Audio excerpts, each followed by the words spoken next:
قسط کا آغاز قاہرہ سے ہوتا ہے، جہاں نذیر کا آدمی عوام میں رضا کی تدبیر کے تحت صلاح الدین اور شمسا کے درمیان تعلق کو غلط رخ دیتا نظر آتا ہے۔ لیلا یہ دیکھ کر پریشان ہو جاتی ہے۔ اتنے میں جمشید وہاں پہنچتا ہے اور خلیفہ کو زہر دینے والی بات سن کر انہیں فتنہ پھیلانے سے روکتا ہے، لیکن کوئی اس کی ایک نہیں سنتا۔ دوسری جانب قاضی فاضل صلاح الدین اور ان کے گھر والوں کو قاہرہ میں خوش آمدید کہتے ہیں۔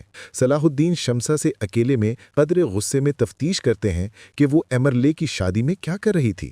اس پر شمسا کہتی ہے کہ وہ راہبہ الیوسیہ کے جنازے میں گئی تھی، لیکن یہ جان کر کہ تقریب میں جاتلیون بھی موجود ہوگا، وہ کسی بھی چیز کی پرواہ کیے بغیر لیلا کی ماں کا بدلہ لینے چلی گئی۔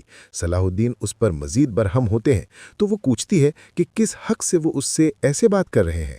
صلاح الدین کو خاموش پا کر وہ اٹھ کر وہاں سے چلی جاتی ہے۔ قدس میں ماریا بالڈون کو سبیلا کے ساتھ دیکھ کر وہاں آتی ہے اور اسے اپنی بہن سے دور کرنے کے حربے استعمال کرنے لگتی ہے۔ اتنے میں خادمہ تاجر الیاس کی ملاقات کا پیغام لاتی ہے تو وہ وہاں سے چلی جاتی ہے۔ الیاس ماریا سے کہتا ہے کہ وہ تجارت کے معاملے میں اس پر بھروسہ کر سکتی ہے۔ بالن چھپ کر ان کی باتیں سن لیتا ہے۔ ایک منظر میں جاتلیون خانے کی میز پر بیٹھا اپنے زخم کو محسوس کرتے ہوئے میلا سے تنزن کہتا ہے کہ قسمت ہر بار ساتھ نہیں دیتی، زخم زیادہ گہرا بھی ہو سکتا تھا۔ گلاس کو زور سے میز پر پٹخنے کے بعد وہ میلا سے شکار پر جانے کی درخواست کرتا ہے۔ قاہرہ میں صلاح الدین بورو کو ملک مودود کی تلوار دیتے ہوئے اسے نذیر کے خاتمے کے ساتھ ساتھ بہت سے فرائض سونپتے ہیں۔ ادریس کے پوچھنے پر صلاح الدین بتاتے ہیں کہ انہوں نے عرفہ کو اکیلے نہیں چھوڑا، کچھ جاسوسوں کی مدد سے وہ خوش قسمت ان سب سے پہلے قدس میں دفنایا جا چکا ہے۔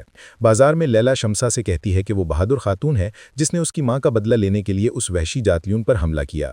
وہ دونوں ایک پھل فروش کے پاس پھل لینے کے لیے رکتے ہیں تو وہ لوگوں کو بلا کر تماشا کھڑا کر دیتا ہے۔ سب لوگ اسے بے شرم اور خلیفہ کی جان کی دشمن کے القاب دیتے ہیں، جس پر وہ روتے ہوئے وہاں سے چلی جاتی ہے۔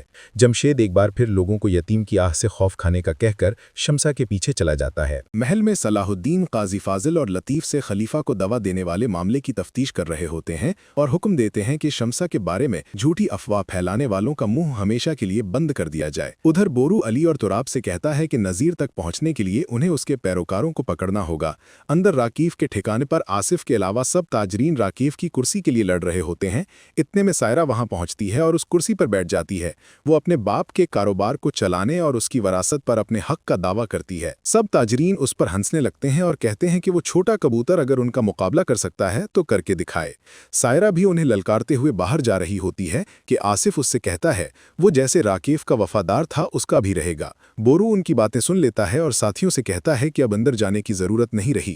قدس میں بالن مارکوس سے کہتا ہے کہ الیاس جو بھی کر رہا ہے واضح ہے کہ وہ صلاح الدین کا جاسوس ہے۔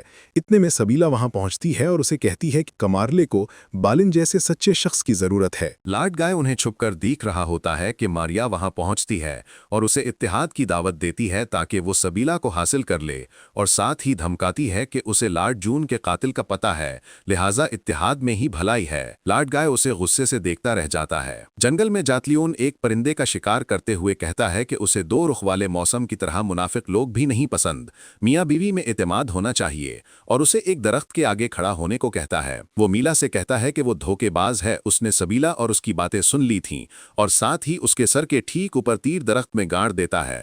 میلا بہت خوف زدہ ہو جاتی ہے لیکن اس بات کا اقرار کرتی ہے کہ وہ جاتلیون کو مرا ہوا دیکھنا چاہتی ہے، جس پر جاتلیون اسے کمرے میں نظر بند کرنے کا حکم دیتا ہے۔ محل میں صلاح الدین قاضی فاضل سے کہتے ہیں کہ راکف تو مر گیا لیکن ماریا کی طرف سے خطرہ ابھی نہیں ٹلا، انہیں اپنی فوجی طاقت کو احتیاطاً مضبوط کرنا چاہیے۔ قدس میں بالن ماریا کے سامنے الیاس کا کچا چٹھا کھول کر رکھ دیتا ہے، جس پر وہ کہتی ہے کہ وہ رقیب کا قابل اعتبار آدمی ہے۔ بالن اسے الیاس کے خلاف ثبوت دکھانے کا وعدہ کرتا ہے۔ دوسری جانب کیرک میں جاتلیون میلا کے کمرے میں داخل ہوتا ہے اور اس کا کھانا چکھتے ہوئے کہتا ہے کہ وہ نہیں چاہتا کہ میلا مر جائے، اور کھانا رکھ کر وہاں سے چلا جاتا ہے۔ ادھر قاہرہ میں سائرہ چھپ کر بورو کی منصوبہ بندی سن لیتی ہے اور اس کے لیے ایک جال تیار کرتی ہے۔ وہاں صلاح الدین اپنی والدہ کو ان کا کمرہ دکھا رہے ہوتے ہیں۔ فاطمہ خاتون ان سے کہتی ہیں کہ شمسا خاتون کے بارے میں بازار میں پھیلی افواہیں سن کر ان کا دل بوجھل ہے۔ صلاح الدین ان سے وعدہ کرتے ہیں کہ اس معاملے کا جلد از جلد فیصلہ کیا جائے گا۔